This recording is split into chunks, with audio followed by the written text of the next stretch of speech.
Hello everyone, আমি ভাস্কর। আজকে কথা বলবো একটা ছবির যার নাম হচ্ছে দ্য বেঙ্গল ফাইলস।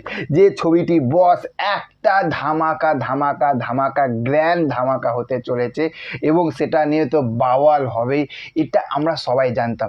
কিন্তু বস এইখানে কাশ্মীর ফাইলস যখন রিলিজ হয়েছিল, ট্রেলার টিজার এসেছিল, তখন কিন্তু এই রকম লেভেলের বাওয়াল হয়নি যেটা এখন হচ্ছে।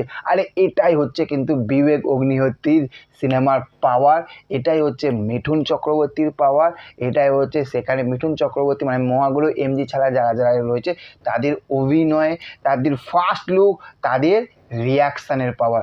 বস আজকে কথা বলবো যে দ্য বেঙ্গল ফাইলস, আগে ছিল দ্য দিল্লি ফাইলস, সেটার নাম চেঞ্জ করে হয়ে গেছে দ্য বেঙ্গল ফাইলস, তাই তো। তো সেখান থেকে এই ছবিটি ভেবে দেখুন, জাস্ট একবার ঠান্ডা মাথায় ভেবে দেখুন যে এই ছবিটির যখন টিজারটা যখন রিলিজ করলো, প্রথম যে টিজারটা রিলিজ করলো, তখন কিন্তু জাস্ট শুধু মিঠুন চক্রবর্তী, মহাগুরু এমজি মিঠুন চক্রবর্তীকে দেখানো হয়েছিল এবং সেটা পাগলের মতন লোকে দেখেছিল এবং প্রশংসা করেছিল।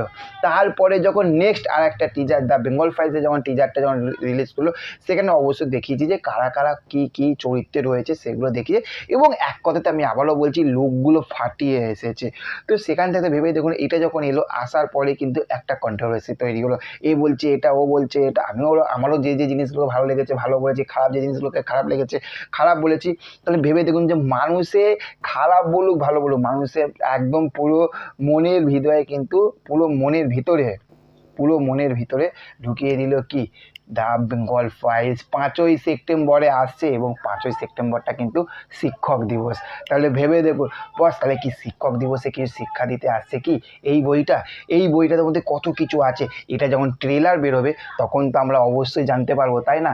তার আগে একটাই কথা বলো, ভালো ভালো ছবি দেখুন এবং হচ্ছে যে বাংলা সিনেমা, হিন্দি সিনেমা, যে সিনেমা হোক না কেন, এনজয় করতে থাকুন। দেখা হচ্ছে পরবর্তী ভিডিওতে। ভালো থাকবেন। Okay, thank you, have a nice day, tata, bye by.